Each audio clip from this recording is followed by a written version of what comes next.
učitel středoškolský, lektor, stejně tak moderuje Kybcast, což je vlastně podcast o tom, jak čelit nástrahám v kybernetickém prostoru. Pojďte nám o tom, Václave, říct a jsme zvědaví, co nás všechno dneska naučíte a co se dozvíme. Děkuju. Václav Manin. Já jsem pochopil za tu dobu, co tady jsem ročně nakonec, protože já jsem ze všech určitě největší loser, který měl navíc v životě ohromný štěstí, jak jsem tak poslouchal. Jo. O tom svědčí ten první slide, já jsem vůbec nevěděl, co to znamená Peča Kučana, myslel jsem si, že se to jmenuje úplně jinak, že se to vyslovuje úplně jinak.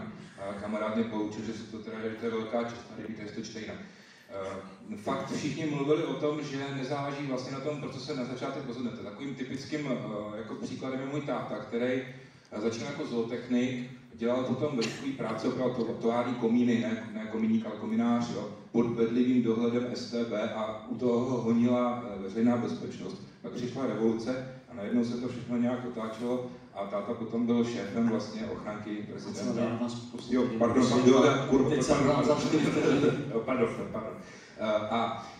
Takže někdy prostě ten život vám přinese ty situace úplně jinak, než si třeba myslíte, jo? A mám strašnou rozumí, kdo tady z nás neříkal, že už od 3 let věděl, že chce být youtuber třeba.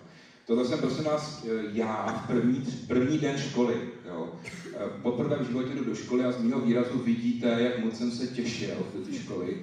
A asi byste si taky netypli, že jednou budu třeba učitel, nebo že jednou budu prostě působit v tom školství. Když to zkrátím, tak jsem se, za mě neexistovalo učitelství informatiky, museli jste být inženýři. Jo.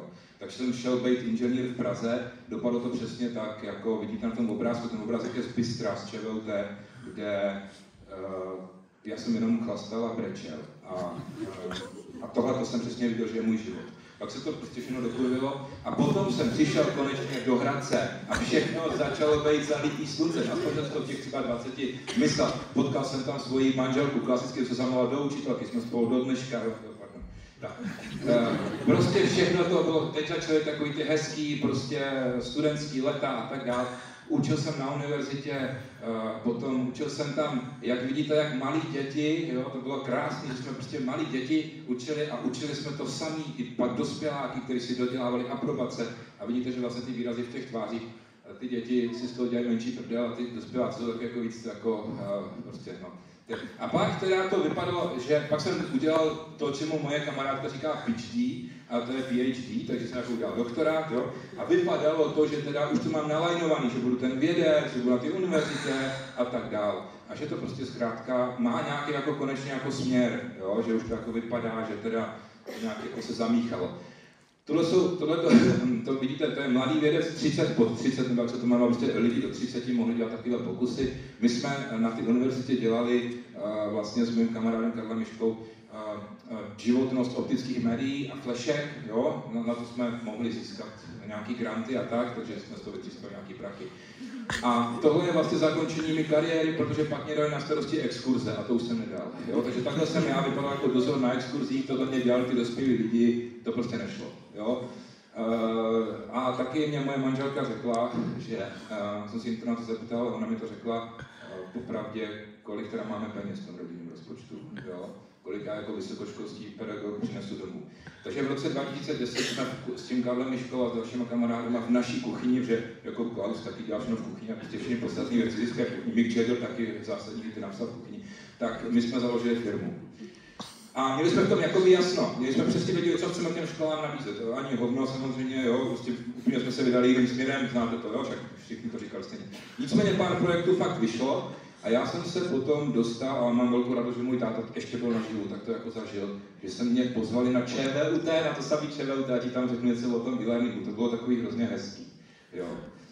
A symbolem toho všeho vlastně, našeho jako rozjezdu podnikatelského byla dálnice, když postavili dálnici do Prahy. To bylo boží, protože jsme najednou mohli začít jezdit za těma kšichtama do Prahy. A protože na rozdíl od Pražáku, já jsem se v té Praze bál strašně, tak jsem si koupil navigaci. A ta navigace mě umožnila, protože jsem se tam začal pohybovat úplně jako ty Pražáci. Dneska tam jezdí bez navigace. Pak přišel covid. Moje manželka mi řekla, že by bylo dobré, kdybych prostě začal nějakým způsobem pomáhat učitelům, tak jsme u nás v Obyváku jako doslova založili takový YouTubeový studio, já jsem se stal YouTuberem a začal jsem Začal jsem prostě dělat výukový videa, kde jsem začal učit a motivovat ostatní losery, jako jsem já. Jo. Bylo to prostě úplně strašně jako nahypovaný všechno, byli jsme úplně na frauši, manželka mě nezabila, což je skvělý. Dělali jsme webináře pro celou republiku, ten má 29 000 zhlédnutí, tolik lidí tady moc není, jako, že by pro učitele udělali webinář, který je takhle populární. Nicméně už se vysílal z nemocnice, protože jsem to nezvládl. A pak bylo najednou všude přemaněnováno. A prostě jsem nemohl na obrazovku, protože některé lidi to jako štvalo, že jsem moc vidět. Tak jsem říkal, hele, potřebujeme ale prachy, založíme podcast.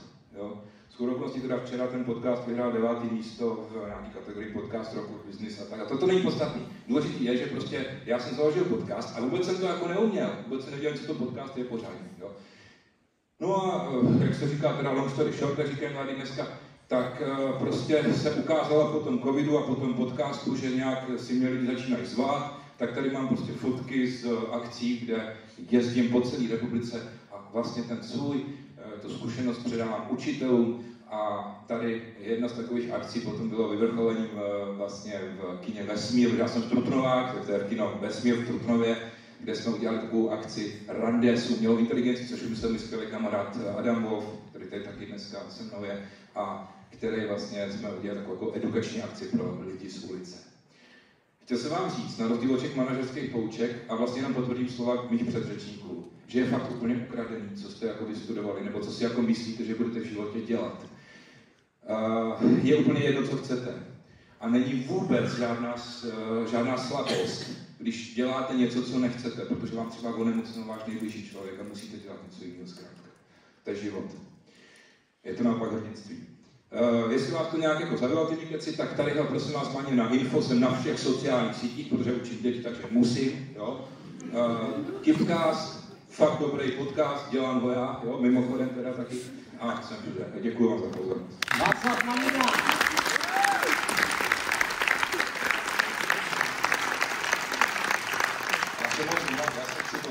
Víte, jak v pořádku, Vašku, já jsem vás sledoval a myslím, že jsem našel tanečního partnera pro Petru.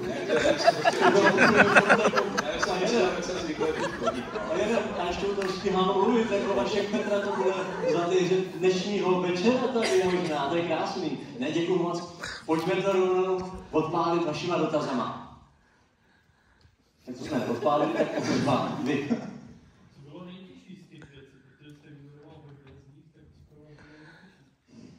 Upřímně nejtěžší to bylo z toho covidu, když jsem fakt jako, já jsem vůbec nevěděl, co to znamená, to youtuberství. A prostě začnete vysílat a najednou třeba, my bydlíme naproti Bílý věži a začnou třeba, už všechno je připravené, začnou třeba zvony, jo. Nebo někdo zvoní, nebo tak, anebo prostě tam přijde ta manželka, ona to myslí všechno dobře, ona vám tam nese třeba horký čaj, ale oni vezmou dveře, abyste jich tu druhý chtěl zabít, ale prostě... Ale ona má plný právo zabít vás, jo. A jako víte, že tohle bylo, mě hrozně mrzelo, jak moc ty manželce jako, nebo vůbec ty rodině ubližují tímhletím, jo. A to bylo jakoby nejtěžší se s tím jako vyrovnat. A nejsem si úplně zcela jistý, že jsem jakoby to ustálo vždycky ze ctí, jo.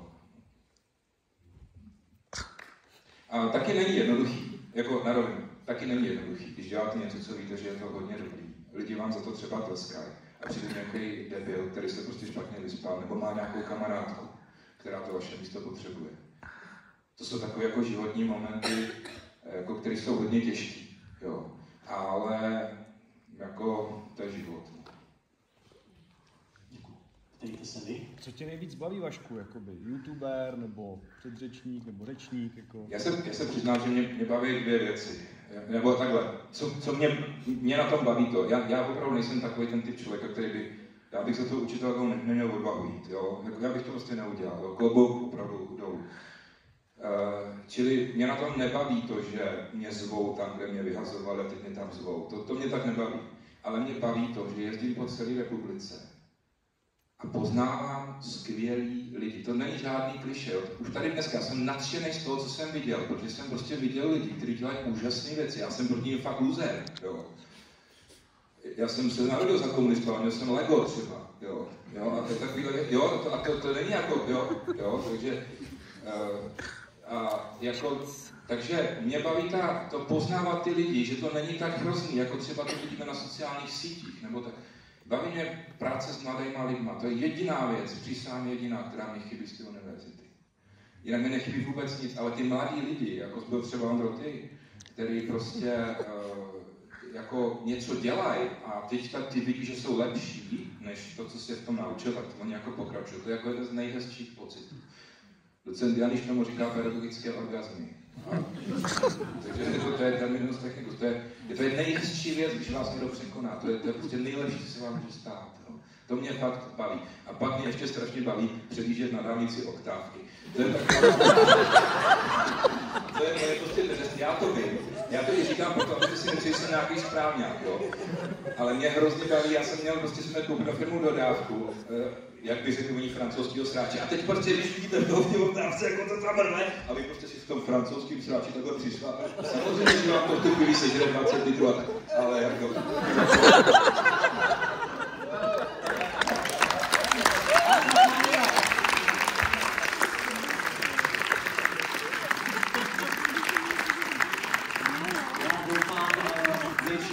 Všechny tyhle proslovy nahráváme. Myslím, že